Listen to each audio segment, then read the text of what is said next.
RBL bank. RBL bank का share price 2019 में करीब करीब ये 700 रुपीज हुआ करता था। अभी कितने में मिल रहा है? 150, 160। लेकिन क्यों इतना शेयर प्राइस गिरने का पीछे का क्या कारण है? इसका जो मेन रीजन है वो है कंपनी का एनपीए, यानी कि कंपनी का जो नॉन परफॉर्मिंग एसेट है, यानी कि एसेट क्वालिटी है, वो बहुत ही बुरी तरीके से पीट गया था। तो जैसे कि आप देख पा रहे हैं, आरबीएल बैंक का जो एनपीए है वो 1% से भी नीचे हुआ करता था, लेकिन धीरे धीरे ये 3 से लेकर 4% तक चला गया था। इवन दिसंबर 2020 में इसको रिड्यूस किया गया था, लेकिन वंस अगेन आफ्टर कोविड ये जो एनपीएस है वो लगातार इंक्रीज ही होता रहा, इसीलिए कंपनी का शेयर प्राइस इतने नीचे गिर गया था। लेकिन अभी धीरे धीरे आप देख पा रहे हैं यहाँ पे धीरे धीरे अपना जो ग्रॉस एनपीएस को रिड्यूस किया गया है, कंपनी का नेट एनपीएस को भी रिड्यूस किया जा रहा है। तो आज के इस वीडियो के अंदर हम लोग उसी को एक्सप्लेन करने की कोशिश करेंगे, जहां पे आरबीएल बैंक का एसेट क्वालिटी यानी कि जो नॉन परफॉर्मिंग एसेट है उसको थोड़ा सा समझने की कोशिश करेंगे। अगर आप क्वार्टर टू क्वार्टर वाइज देखते हैं तो कंपनी का जो ग्रॉस एनपीए रहा वो 3.37% का रहा। तो मार्च 2023 तक कंपनी का जो ग्रॉस एनपीए है वो 3.37% है, जो लास्ट क्वार्टर से कम आया है। तो ये बहुत ही अच्छी बात है। तो पिछले कई क्वार्टर आप उठा के देख लेते हैं, 5-6 क्वार्टर से लगातार आरबीएल बैंक अपने ग्रॉस एनपीए को रिड्यूस किया जा रहा है। साथ ही कंपनी का नेट एनपीए को भी आप नजर रखिए तो ये भी रिड्यूस किया है, 1.18% से गिरा के ये 1.10% में लेके आया है। तो अच्छी बात है आरबीएल बैंक के लिए।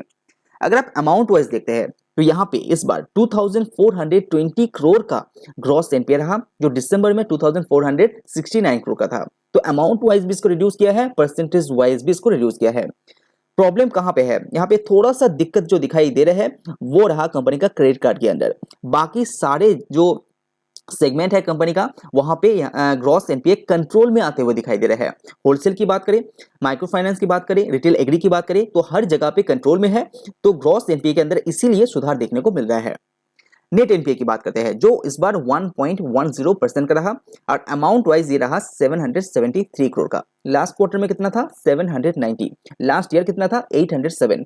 तो ये धीरे धीरे कम हो रहा है। अगर होलसेल की बात करें तो यहाँ पे वो भी रिड्यूस हुआ है, 322 से गिर के 308 में आ चुका है। बिजनेस लोन के अंदर यहाँ पे एनपीए थोड़ा सा इंक्रीज हुआ है, तो यहाँ पे आप स्क्रीन में देख पा रहे हैं। उसके बाद एनपीए का थोड़ा सा ब्रेकआउट करते हैं तो मार्च के ऊपर नजर डालते हैं तो यहाँ पे जो ओपनिंग बैलेंस था वो रहा 2469 करोड़ का, यानी कि जो लास्ट क्वार्टर में जो क्लोजिंग बैलेंस था इस क्वार्टर में ये ओपनिंग बैलेंस रहा ग्रॉस एनपीए के अंदर। तो इस बार जो नया जुड़ा है, यानी कि नया जो लोन यहाँ पे एनपीए के अंदर जुड़ा है वो अमाउंट के हिसाब से देखते हैं तो वो रहा 681 करोड़। अपग्रेड कितना किया गया है? 138 करोड़ अपग्रेड भी किया गया है। रिकवरीज कितना किया है? इस बार आरबीएल बैंक ने अच्छा खासा रिकवरीज किया है, इसीलिए एनपीए के अंदर सुधार आपको देखने को मिल रहा है। तो 248 करोड़ का रिकवरीज भी कंपनी ने किया है। कितना राइट ऑफ किया गया है? तो कंपनी जो प्रोविजन करते हैं, इस बार प्रोविजन भी कम हुआ है तो अच्छी बात है। वो भी जो प्रोविजन जो करते हैं वो अमाउंट यहाँ पे राइट ऑफ में काम आता है। तो 344 करोड़ का राइट ऑफ करने के बाद आरबीएल बैंक के पास 2420 करोड़ का ग्रॉस एनपीए बचा रह जाता है। और आरबीएल बैंक का मानना है कि आगे आने वाले क्वार्टर के अंदर इसके अंदर और भी सुधार आपको देखने को जरूर मिलेगा। Subscribe now and press the bell icon. हालांकि आरबीएल बैंक के अंदर जो ग्रॉस एनपीए का स्लिपेजेस रेशियो है वो थोड़ा सा quarter to quarter wise increase होते हुए भी देखने को मिल रहा है, लेकिन जो नेट स्लिपेजेस है वो यहाँ पे थोड़ा सा रिड्यूस हुआ है, तो ये अच्छी बात है। पिछले कई क्वार्टर का परसेंटेज वाइज भी देखते हैं तो मार्च 2022 में 4.40% यहाँ पे ग्रॉस एनपीए हुआ करता था, अभी कितना है? 3.37%। नेट एनपीए कितना था? 1.34%, अभी कितना है? 1.20%। तो लगातार ये डिक्रीज हो रहा है। आरबीएल बैंक का पिछले 10-12 साल का रिकॉर्ड उठा के देखते हैं तो 2011 में आरबीएल बैंक 1000 करोड़ के आसपास यहाँ पे रेवेन्यू कमाता था, अभी कितना है? 13,000 करोड़ के आसपास। तो ये 13 गुना हो चुका है पिछले 12 सालों में। डिपॉजिट भी यहाँ पे ग्रो हुआ है। बात करें डिपॉजिट की तो वो 2000 करोड़ से बढ़ के 84,000 करोड़ तक आ चुका है। एडवांसेस के अंदर आप देख पा रहे हैं 2000 से लेके 70,000 ये क्रॉस कर चुका है। ग्रॉस एनपीए पहले उतना नहीं हुआ करता था, बहुत ही कम हुआ करता था, ये जैसे कि आप देख पा रहे हैं 0.40% तक ये था, लेकिन वो इंक्रीज होकर अभी 3.37% में आ चुका है। तो ये थोड़ा सा नेगेटिव है लॉन्ग टर्म के अनुसार। नेट एनपीए पे आप यहाँ पे देख पा रहे हैं।